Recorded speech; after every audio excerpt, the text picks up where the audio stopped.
একদিন ভোরে জলিল চাচা বাচ্চা নামের গাধাকে গোসল করাচ্ছিল। বাচ্চা জলিল চাচাকে বলল যে আমি আর আপনার এখানে কাজ করব না।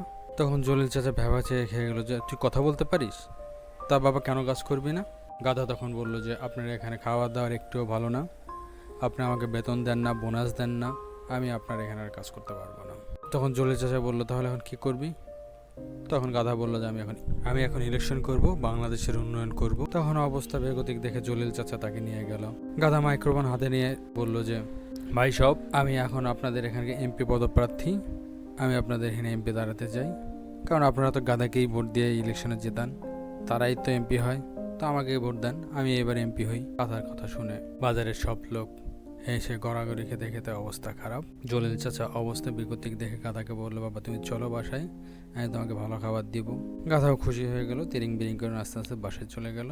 আমাদের গল্প যদি ভালো লাগে আমাদের চ্যানেলকে সাবস্ক্রাইব করে আমাদের পাশে থাকুন।